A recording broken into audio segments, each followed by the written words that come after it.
Hey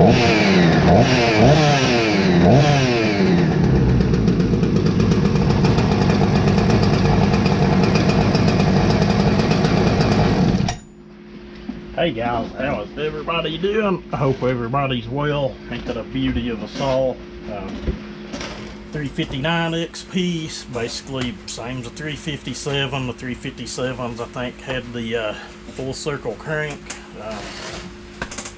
Good looking saw, belongs to Simple Man. Sadly enough though, we've got some catastrophe. This is honestly the first one I have seen that way. If the camera is not picking it up really well, the end of the crank where the clutch bolt's on is kind of broke completely off of it. Kind of a damn shame. Would have been really easy to go into this thing and turn the heat up on it a little bit, but everybody knows these things were like one of Husky's factory hot rods anyway. I'm really anxious to see where the port timing and stuff falls once we get it all apart, but what we're doing here today, and if I pause and quit for a little bit, I've got me a piece of paper and a Sharpie over here on another desk behind me. Is we're going to pull this thing down and assess what it needs. So it's basically going to be a total rebuild with some port work. I think we've already priced an NWP crank. He did send the crank up here with it, but when I got it out of the packaging, and he was kind of aware of it too, it was an OEM crank, but it looked like it had come out of another saw where it was seized. The rod end of it where it goes onto the crankshaft was just, I didn't like the way it felt. I even let it sit here and soak in some stuff for a day or two, and it's still just, it just didn't feel right. And I know in my mind that as snappy as this saw is sitting here, it's gonna want to rev, and you know, we don't want to risk putting some, you know, worn out parts in it that could potentially cause the saw to fail on down the road. This is what it is. A lot of you guys will understand it, I'm sure. Nobody wants junk in their saw. I'm hoping I have everything laid out to get this done. That way we're not having to stop and hunt. And I know some of you guys work out. I've seen you mention it in some of your videos, but your old pre-workout or protein containers work awesome for chainsaw bolts, or hell, any other bolt for that matter, but rarely throw those away. I rarely throw anything away if I feel myself or somebody else could use it, but my kids call me a hoarder because of it, and hell, they may be right. And this ain't really a complete how-to, but you know, it may or may not help someone.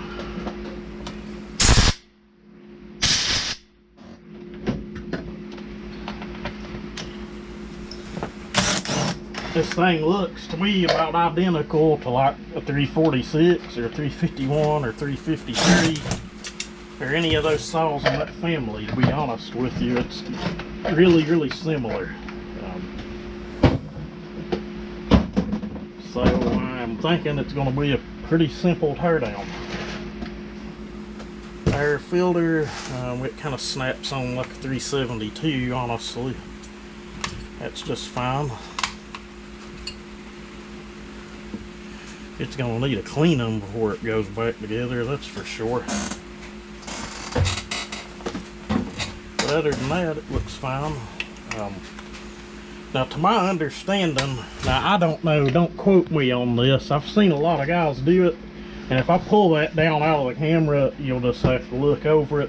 I'm pulling it down out of these bright ass lights where I can kind of see what's going on, but to my understanding, you can take all of this and put it on like a 350 or any of those saws, 340, 345, 350, 346, 351, 353.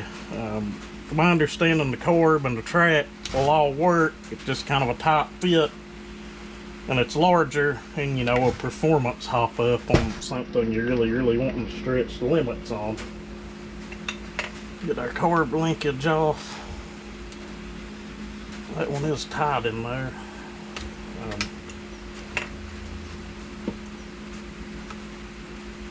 Might have to get a little pair of needle nose to dig that one out. Usually I can get my fingers in because I have fairly small hands. And get the linkages off of these things. Oh, I think we got it. We got it. Let's see, what do we need for the starter cover? Is it flat head or is it... Alright guys, I had to pause the house for a second just to figure out what was going on here. We got some mixed match bolts. One up in the top of it is honestly missing. Hopefully there's threads in the hole.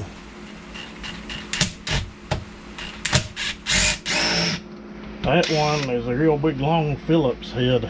That does not go in that saw. I'll lay it over here in another tray.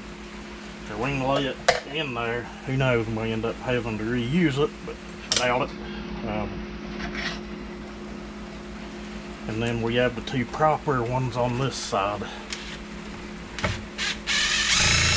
And I did break those loose by hand before I started hitting them with the impact driver.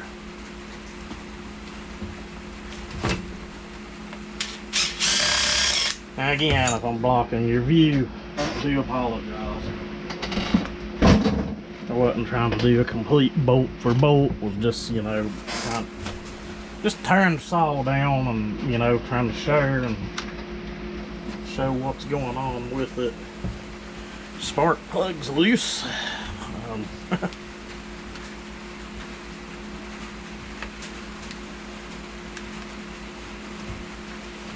He told me it ran, so I fired it up when I got it here. I've honestly had this here for a couple of weeks.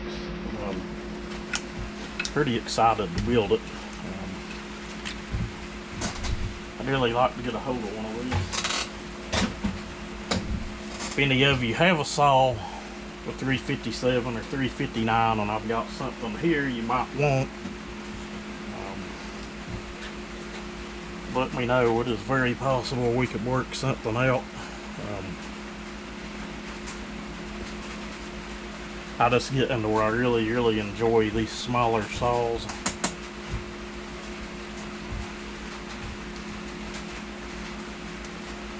I'm gonna have to try to get that thing off of there really super easy to pull the ignition switch wire. If I screw it up, I'm gonna have to go buy some terminals to make a harness. And by now, you should have seen the video on the 2166 J-Red we're going to build. I've ordered some parts for it, but honestly ain't 100% which route we're going to go. I'm honestly thinking kind of like a race saw deal, but you know, something a man could still use to work with. Yeah, looks just like a 372 coil.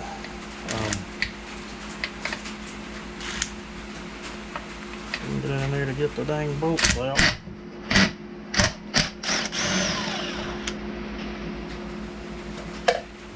The little 350s and that series of saws use the same coils of 372.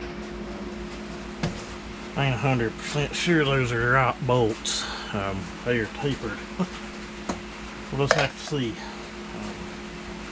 When I'm putting that back together, you guys remind me that it had tapered bolts going to the coil.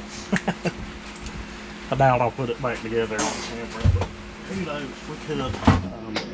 This one's going to be long because we're just going to pull it all the way down, split cases and everything. I may as well go ahead and get something and get the flywheel off of it. Right, I'm assuming that's a ½ inch. We ain't going to take it off with that, are we?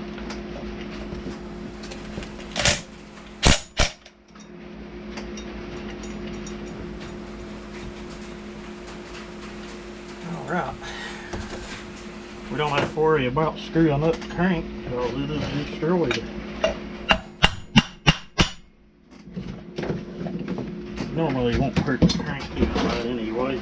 You're just picking on it, not going completely crazy.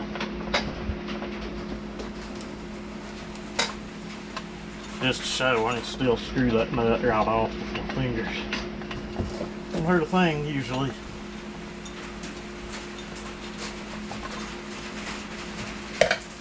I have seen some steel saws kick back or backfire through the ignition. We're at a 390 here. I had about a fortune of putting that thing together. It was kind of when I first started doing this stuff, and I was real excited to get it running. Got it out here, barred up, ready to go. I put it in the big tree stump. It cut right through it, set the saw down, picked it back up, fire it again. It popped through the ignition and broke the end of the crankshaft right off. And we got a spring spinning in here. That's always great. Yeah, there should be grooves in the chassis of that saw to actually hold that thing in place. And this is normally where I would pause the camera, but hell, why not just show some of the shit we deal with when we're working on some of these old saws. Which that one wasn't bad, just came right out. I'm thankful of it, but I've had them do stuff like that where it ends up being a freaking nightmare. I swear these saws are damn built about identical to 346 series saw. It's kind of crazy.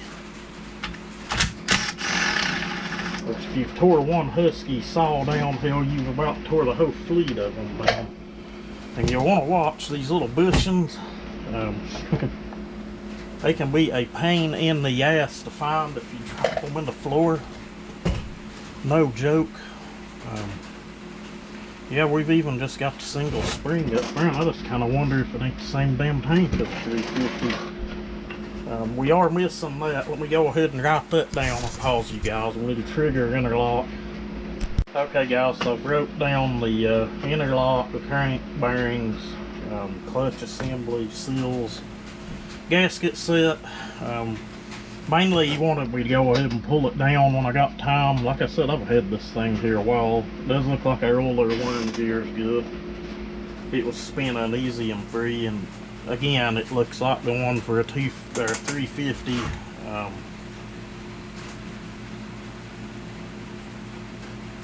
The oiler may be a little different by looking at it, but then again, I don't know. A lot of similarities, we'll just leave it at that.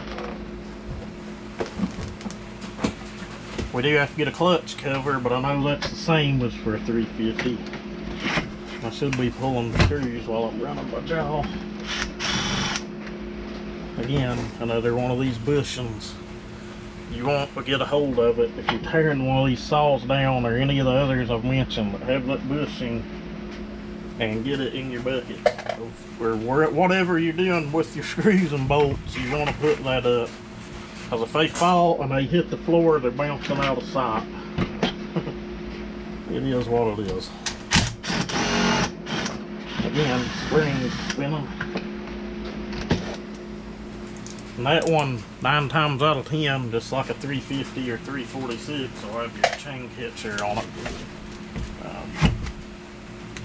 Unless I'm missing something, we should just have to undo the fuel line, which should be again in the same exact spot as a 350. You'd think that's what we're working on. Got good tank pressure. Alright guys, so I just drained the fuel out of this thing. It was smelling real nice. We should be ready to remove the tank assembly unless I've completely lost my mind and missed something on the saw, but should be ready just to come right out of there. This one does look like it has the tank vent line, but needs to come loose. The other saws on us, we don't have that. It means it's a later model saw. I don't know if you guys picked that up, but our AV spring just kind of fell right out of the tank.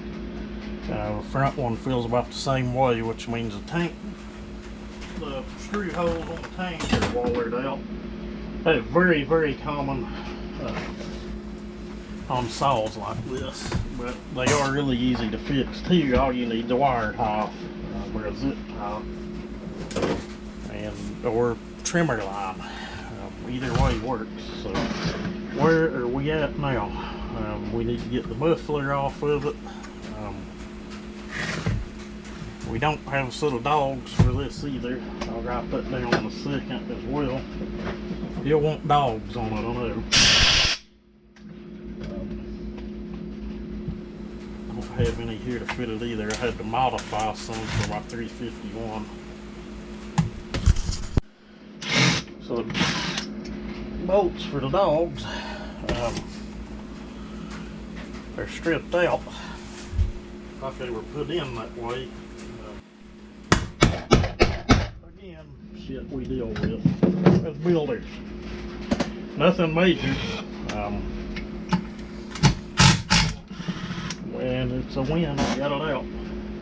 Won't be putting that one back in either.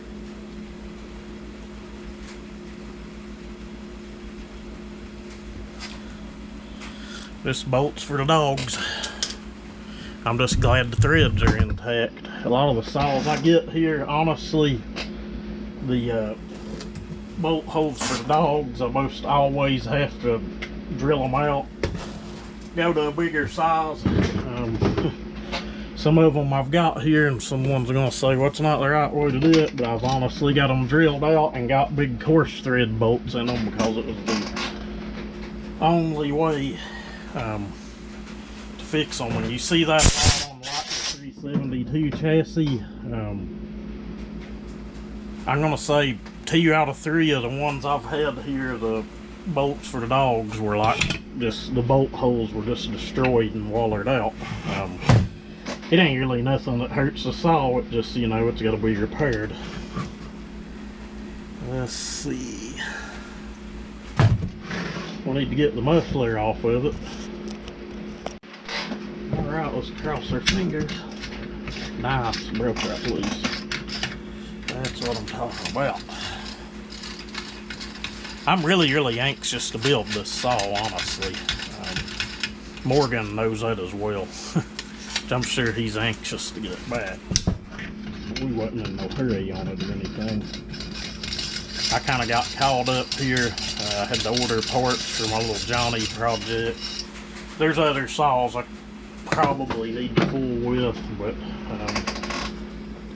just kind of lose interest to fool them with the same thing over and over again.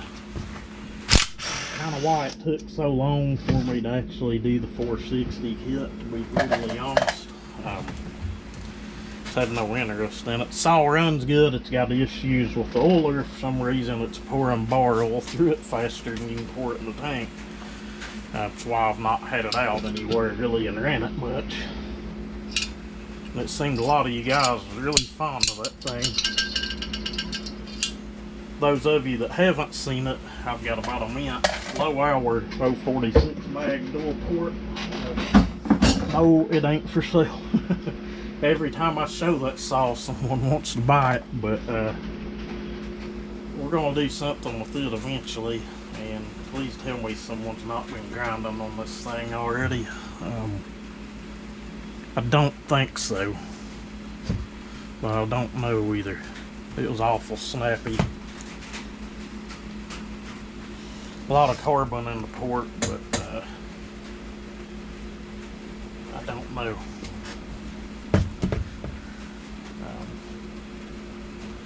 Let's just pull it on off. That's the best way to judge, I guess. I've already broke a couple of those loose. They're coming loose pretty easy. It was a good thing, and I hadn't even noticed that we had dumped the throttle rod out of the saw onto the bench. It does sit down in there just like a 350, which I know it's no secret. I've seen it a lot. Might be something to do with their 351. what I'm wanting to do when I get some decent test logs is I'm wanting to run the 351 against the 340, 346 build. Same barn chains, same day, same piece of wood. I've just got to get a decent size log. I'd like to have something over 12 inches to run them in.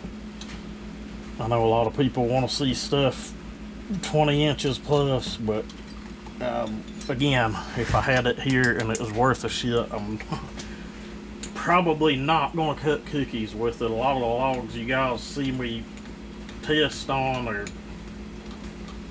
usually something that can't be milled or something I generally wouldn't. I use a lot of poplar, but I don't burn a lot of poplar either. I do mix some of it in with the wood pile because, you know, it's good to have some softer wood to get things going with, get the house hot or shop hot. You guys know the deal. I don't have to explain it. Ah, you dummy. I knew that anyway. Push the wiring off here and pull it out here. And it should go through the chassis of the saw this way. That big eyelet that goes on the coil's not going to let it come through the chassis of the saw. I had to buy that to go back on my 351. All the ones I had here were kind of garbage, and I didn't have anything really to make a good one out of.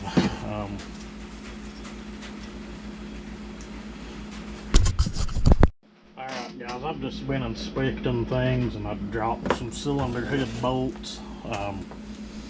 Here's something we've got to look into for sure. I'd never put one of these on. It just kind of, it was still on there okay, but there was no effort at all just to kind of make it just fall off. And that intake tract is a lot bigger. And I can see that the butterfly is somewhat bigger than the carb that's on a 350 or, you know, 346 or that series of saws. So we may look into that swap on one of our own. But then again, I don't know if they run off well. Anyway, cylinder looks good, but I guess I was thinking of a 357, and I know they're about the same saw, but I was expecting, you could call those are technically a closed port transfer. It's about identical to the cylinder I used on my 351. You have to have a tamper resistant Torx bit to pull those covers, or it's about a nightmare to kind of break the center of those out. You're better off with the bit to go in and modify those. But I was honestly thinking that both the 357 and 359 had the outbound closed port transfers like a 372 or a 346, but we live and learn. This is the first one of these saws I've had sitting here on the bench. But the cylinder looks good. Squish band is super clean. Ain't even a lot of carbon buildup anywhere. The exhaust port has, you know, your typical carbon gunk up in it. Really similar design also of a 350. I guess it was just kind of like a big brother to the 350, 346 chassis saw, because a lot of the dang ports will interchange. What I'm going to do next is I've got to get the piston off of it and figure out and get all the crankcase bolts cleaned out, and hope our crankcase splitter fits this. I've had it on some small saws, so I'm assuming it will, and get these cases split.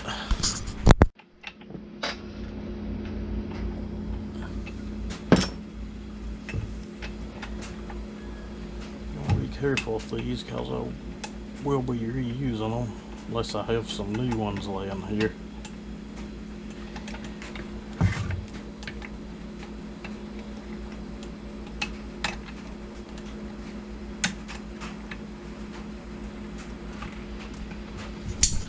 and twist, and it would normally pull right out.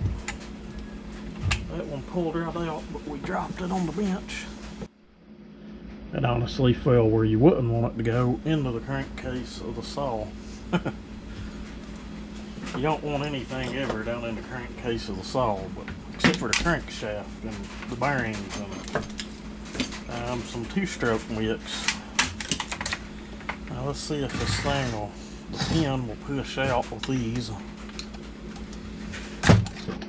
Oh yeah, real nice. Let's get our wrist pin bearing.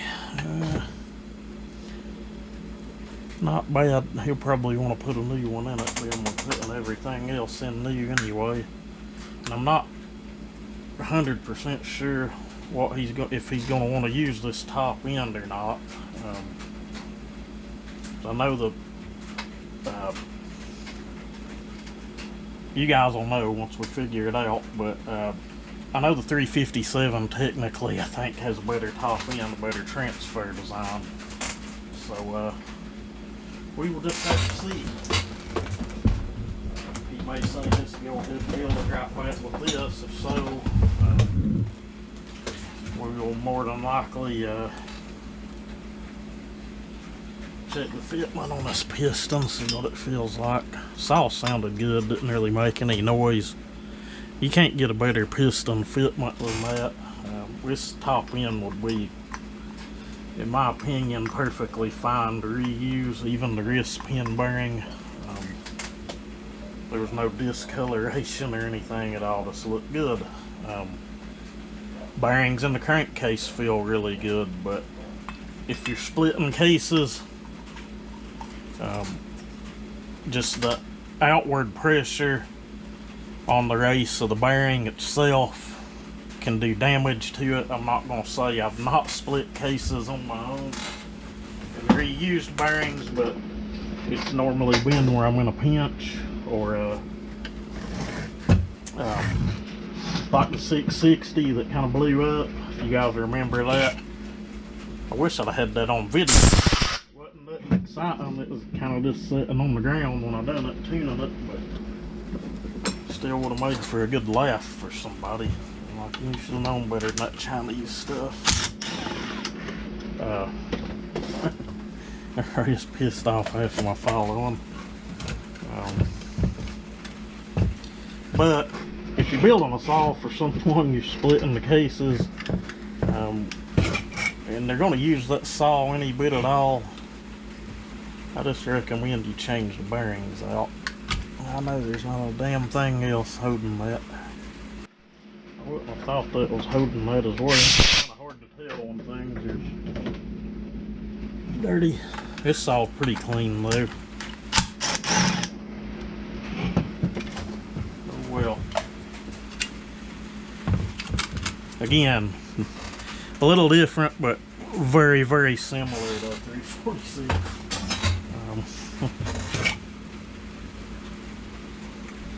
Muffler may actually be really similar as well.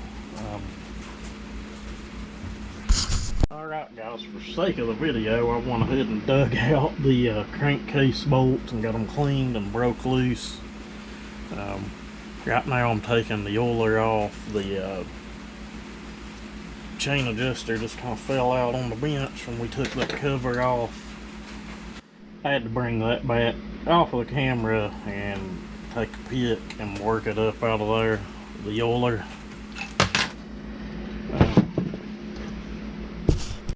We have our oiler, and then there's the hose that lays in and goes up in the channel to supply oil to your bar, hence the oiler.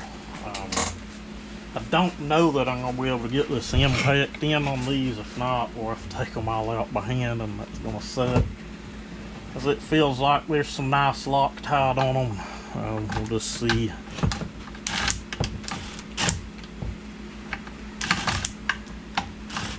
Yep, not what I was afraid of.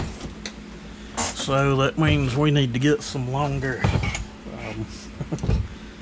hex bits for a screw gun. They're not too bad, but use power tools wherever you can. I'm not saying put everything back together with them, but you guys have seen me do it.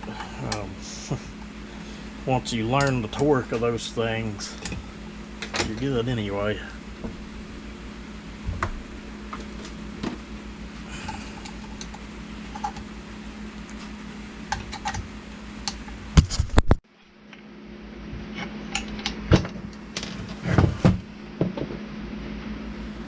Same case bolt 372 uses. Same thing. This thing has 6 case bolts. I thought that was kind of neat.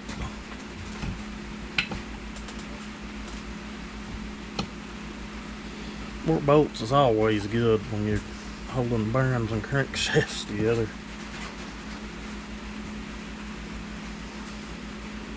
And I'm thinking he's wanting full send on this, but you know, still wants it to be able to be usable, so we won't go too crazy with it, but like I always say, we'll give it our best. I think we're going to go with an NWP crank. I'm going to buy a highway bearing and gasket set. Probably try to get most of it from Wolf Creek. And see if we can put together one nice saw with that top end. I'm not 100% sure if he's going to want to reuse it or not.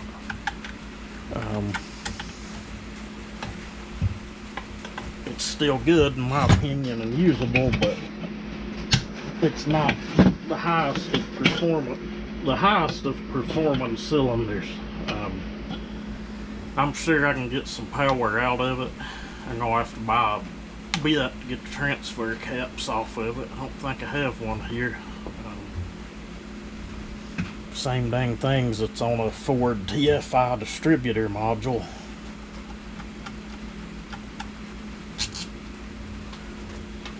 I'm sure that just went over 50 people's heads, but oh well, maybe not. A lot of stuff has tamper-resistant torque screws in it. You know, they don't want you messing with it. They want you to take it back to a dealer to work on it. But these are removable transfer caps on these saws, and actually, I don't know if there's any other manufacturers do it, but it's kind of mind-blowing to me anyway. Like here, we're gonna make these to where you can go in and modify it later. Not sure what the culprit is for them.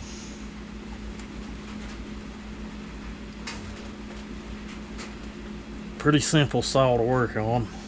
I've been pausing the camera a lot, mainly just cleaning things out and picking things up I've dropped.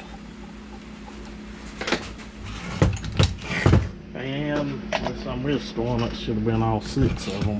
One thing before we split the cases, I'm about to get ahead of myself, but we have a quarter tray just like a 372. The bolts are actually in the same location as a 372. We're going to have one in each back corner, front right corner, and one kind of over toward the center. Just like a 372. It's kind of like they took a 346 and a 372 and said, let's make a baby, and we come up with a 357 or 359. Now we should be ready to split our cases.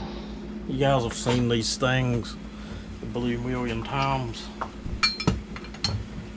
I've split a lot of cases with this. I've split a lot with just a mallet. Just heat the bearing and the crank up, and a lot of times they'll just drive right apart.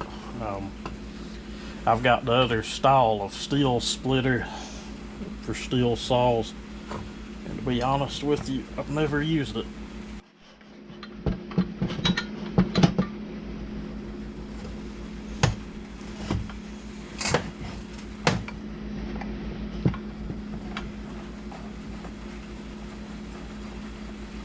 I don't know that I've shown splitting cases on the channel before. If not, there we go. a few saws that the handle just kind of bolts the cases on. Again, people are probably tired of hearing that 350s the same way, or 346.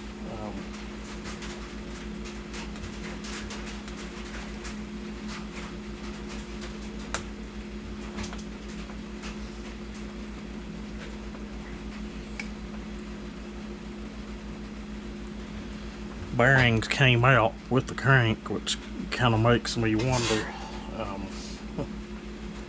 if these press in, or if they're kind of similar again to 350 series saw where they float on the crank, but that wouldn't make sense either. Yeah. So you have plenty of bar oil in there. You'd think I would have checked that before we went to splitting cases. I kind of shut the camera off and cleaned up my mess, but let's get set up and press the other side out. That is not a good sign. It's like the bearing did start to move on the crank. I'm almost 100% sure this design, the bearings should have stayed in the cases. We'll just have to see on this side.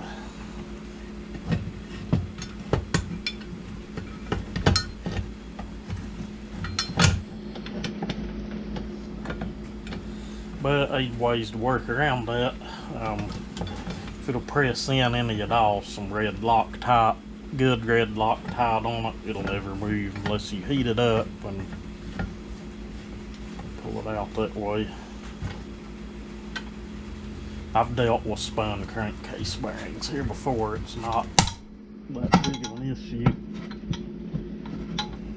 That one sounds like the crank's pushing out of the bearing, I hope. Anyway.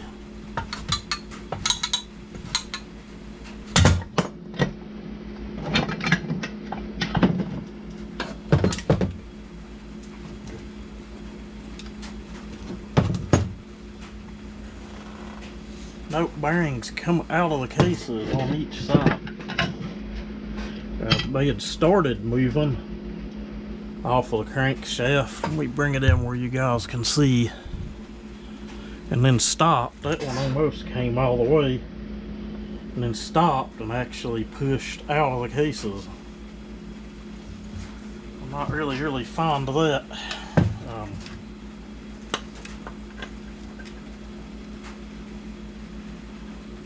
I feel like they would be a tight fit going back in, so I think we will be okay.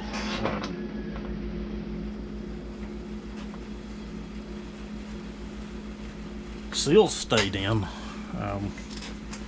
That's not a good sign. Maybe someone throw in the comments if they've split some of these and seen that. Like I know the 350s, the bearing actually floats on the crank, and that looks like the same bearing, looks like a 372 bearing. They felt amazing actually, still do even after pressing them out. But being it's split and we're going to new crank, it makes perfect sense to stick new bearings in it as well. But a saw on my own, something just to get back together, get back out running, I wouldn't care a bit to throw those bearings back in it. But something I was building for another man, I'd never do it. Unless he, you know, was okay with it. But I know Morgan, he's gonna want new bearings, him with his new crank. But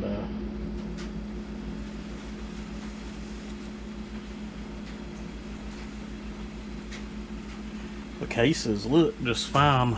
I'm not sure what the culprit of that was, but seals were actually fine. I honestly think this was a low hour saw.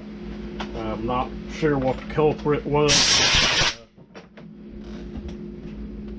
End of the clutch being broke off, who knows.